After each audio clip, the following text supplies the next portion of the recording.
இன்னைக்கு நான் உங்களுக்கு ஒரு திமிர் பிடிச்ச ராஜாவோட கதையை சொல்லலாம்னு இருக்கேன். ஒரு ஊர்ல ஒரு ராஜா இருந்தாரு. அந்த ராஜா வந்து ஒரு நாள் நகர்வலம் போறதுக்காக தன்னுடைய பரிவாரங்களோட கிளம்பினாரு. போயிட்டே இருக்கும்போது ஒரு ஆத்தங்கரைக்கு வந்து சேர்ந்தார். அந்த ஆத்தங்கரையில பாத்தீங்கன்னா பக்கத்திலே ஒரு அருமையான ஒரு நிலம் இருந்தது. நல்ல மரங்களோட ஒரு பக்கத்துல ஒரு குன்று, அப்புறம் ஒரு சமவெளியான ஒரு பகுதி. இதெல்லாம் பார்க்கும்போது பக்கத்துல ஆறு வேற. இதெல்லாம் பார்த்ததும் அவருக்கு ரொம்ப ஆச்சரியமா போச்சு. இந்த இடம் ரொம்ப அருமையா இருக்குல்ல, இந்த இடத்துல ஒரு மாளிகை கட்டி வாழ்ந்தா எவ்வளவு அருமையா இருக்கும் அப்படின்னு யோசிச்சாரு. உடனே இந்த இடம் யாரோடதுன்னு விசாரிச்சு விலை பேசுங்க அப்படின்னு சொன்னாரு. அங்க இருந்த சிப்பாய்கள் ஓடி போய் விசாரிச்சாங்க. பக்கத்துல ஒரு குடிசை இருந்தது. அந்த குடிசையில வந்து ஒரு பாட்டி இருந்தாங்க. அந்த பாட்டி கிட்ட போய், பாட்டி இந்த இடம் யாருது அப்படின்னு கேட்கவும், அந்த பாட்டி இங்க இருக்கக்கூடிய ஒரு 30 காணி நிலமுமே என்னோடதுதாப்பா அப்படின்னு சொன்னாங்க. 30 காணி, ஒரு காணி அப்படின்னா கிட்டத்தட்ட 24 மனைகள், அதாவது கிரவுண்டுன்னு சொல்றாங்க இல்லையா, அந்த மாதிரி 24 கிரவுண்ட்ஸ் சேர்ந்தது தான் வந்து ஒரு காணி. அதாவது கிட்டத்தட்ட 1 ஏக்கர் 32 சென்ட் நிலம் இருக்கும். அது மாதிரி 30 காணி நிலம் அந்த பாட்டிக்கு அங்க இருந்தது. கிட்டத்தட்ட ஒரு 40 ஏக்கருக்கு மேல இருக்கும்னு வச்சுக்கோங்களேன். அந்த மாதிரி ஒரு பெரிய இடம். இதை பார்த்ததும் அவங்க ஓடி வந்து ராஜா கிட்ட சொன்னாங்க. ராஜா சொன்னாரு, ரொம்ப அருமையா இருக்கு இந்த இடம், எவ்வளவு விலை போகுமோ அந்த விலையை போட்டு இந்த பாட்டிக்கு கொடுத்துருங்க, நம்ம இந்த இடத்த எடுத்துக்கலாம் அப்படின்னு சொன்னாரு.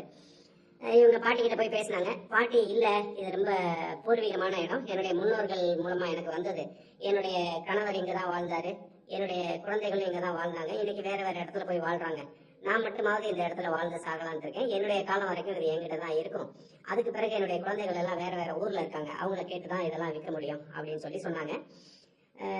அவங்க சிப்பாய்கள் ஓடி வந்து மறுபடியும் ராஜா கிட்ட சொன்னாங்க. அப்ப ராஜா சொன்னாரு, சரி போகட்டும், ஒரு 2 மடங்கு விலை தர்றேன்னு சொல்லி இந்த இடத்த அந்த பாட்டி கிட்ட கேட்டு வாங்கிட்டு வாங்க அப்படின்னு சொன்னாரு. மறுபடியும் அந்த பாட்டி கிட்ட போய் பேசினாங்க. அந்த பாட்டி சொன்னாங்க, இல்லப்பா, இது நான் மட்டும் முடிவு பண்ண முடியாது, என்னுடைய குழந்தைகள் எல்லாம் வேற வேற ஊர்ல இருக்காங்க, அவங்க எல்லாம் வரட்டும், அவங்ககிட்ட பேசி நான் வந்து இதுக்கு ஏற்பாடு பண்ணி தரேன் அப்படின்னு சொல்லி சொன்னாங்க. ராஜா பார்த்தாரு, நாம இத்தனை வாட்டி கேட்டும் இந்த கிழவி வந்து ரொம்ப ஆணவமா இந்த மாதிரி சொல்லுதா, இதுக்கு ஒரு பாடம் புகட்டுறேன், நாளைக்கே என் காலில் வந்து விழுக வைக்கிறேன் அப்படின்னு நினைச்சிட்டு அந்த கிழவியோட குடிசையெல்லாம் வந்து பிச்சு வீசிட்டு அந்த கிழவியை துரத்தி விடுங்க, அதுக்கப்புறம் பாத்துக்கலாம் அப்படின்னு சொல்லிட்டு இவர் போயிட்டாரு. இவ்வளவு சொன்னா பார்த்தாதா, சிப்பாய்கள் எல்லாம் ராஜாவே சொல்லிட்டாரு அப்படின்னு அந்த குடிசையை பிரிச்சு வீசிட்டு அந்த பாட்டியும் அங்க இருந்து துரத்தி விட்டுட்டு அந்த இடத்த வந்து ராஜாவுக்கு கையகப்படுத்தி கொடுத்துட்டாங்க. ராஜா அதோட அந்த சம்பவத்தை மறந்துட்டாரு. அவர் நினைச்சாரு, இந்த கிழவி வந்து தன்னுடைய காலில் வந்து விழுகும், அதுக்கு தேவையான அளவு பணத்தை கொடுத்து அனுப்பிச்சிடலாம் அப்படின்றதான் ராஜாவோட கணக்கா இருந்தது. ஆனா ராஜா அதுக்கு பிறகு சுத்தமா அதை மறந்தே போயிட்டாரு.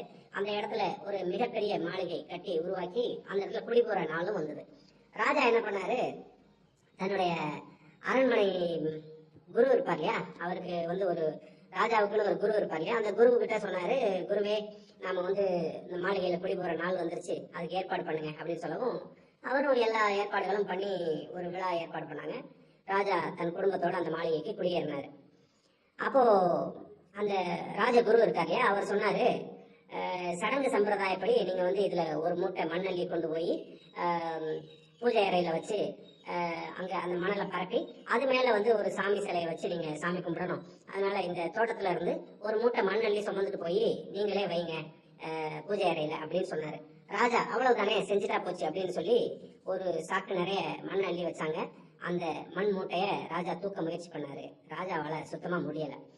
ஒரு 4 சிப்பாய்கள் சேர்ந்து அந்த மண் மூட்டையை தூக்கி ராஜாவோட முதுகுல வச்சாங்க. ராஜா அந்த மண் மூட்டையினுடைய கணம் தாங்காம பொத்துன்னு கீழே விழுந்துட்டாரு. எழுந்த ராஜாவுக்கு அதிர்ச்சி. என்ன ராஜகுருவே, இப்ப என்ன பண்ணலாம் அப்படின்னு கேட்டாரு. அப்ப ராஜகுரு சொன்னாரு, இந்த ஒரு மூட்டை மண்ணையே உங்களால சுமக்க முடியலையே, இந்த 30 காணி நிலத்தோட மண்ணை நீங்க எப்படி சுமக்க போறீங்க அப்படின்னு கேட்டாரு. அப்பதான் ராஜாவுக்கு தன்னுடைய தவறு புரிஞ்சது. அந்த பாட்டி எங்க இருக்காங்கன்னு கண்டுபிடிச்சு கூட்டிட்டு வாங்க அப்படின்னு சொன்னாரு. போய் தேடி பார்த்தாங்க, அந்த பாட்டியை எங்கேயுமே காண முடியல. வந்து ராஜா கிட்ட சொல்லவும் ராஜாவுக்கு ரொம்பவே வருத்தமா போச்சு. ஒருவேளை அந்த பாட்டியை நம்ம துரத்தி விட அந்த பாட்டி எங்கேயாவது போய் செத்து போச்சோ, அந்த பாவத்தையும் நம்ம ஏத்துக்க வேண்டி வருமே அப்படின்னு சொல்லி ராஜா ரொம்பவே கவலைப்பட்டாரு. தன்னுடைய படை பரிவாரங்கள் எல்லாத்தையும் முடுக்கி விட்டு அந்த பாட்டி எங்க இருந்தாலும் தயவு செய்து கண்டுபிடிச்சு கூட்டிட்டு வாங்க அப்படின்னு சொல்லி ராஜா அழுகிற நிலைமைக்கே வந்துட்டாரு. அதுக்கப்புறம் படை பரிவாரங்கள் எல்லாம் போய் ஊர் ஊரா தேடி அந்த பாட்டியை எங்க இருந்தோ கூட்டிட்டு வந்தாங்க. கூட்டிட்டு வந்ததும் சாஷ்டாங்கமா ராஜா அந்த பாட்டியோட காலில் விழுந்து மன்னிப்பு கேட்டாரு. என்னைய மன்னிச்சுக்கோங்க, இனிமேல் இந்த மாதிரி ஒரு தவறு என்னுடைய ஆட்சியில நடக்கவே நடக்காது அப்படின்னு சொல்லி மன்னிப்பு கேட்டதோட மட்டும் இல்லாம இந்த 30 காணி நிலத்துல நான் கட்டின இந்த மாளிகையை சேர்த்து நீங்களே வச்சுக்கோங்க அப்படின்னு சொல்லிட்டு ராஜா அன்னைக்கே அந்த மாளிகையை விட்டு வெளியேறி தன்னுடைய பழைய மாளிகைக்கு போயிட்டாரு. சரி குழந்தைகளே, இந்த கதை உங்களுக்கு ரொம்ப பிடிச்சிருக்கும்னு நினைக்கிறேன். பிடிச்சிருந்தா உங்க நண்பர்களுக்கு சொல்லுங்க.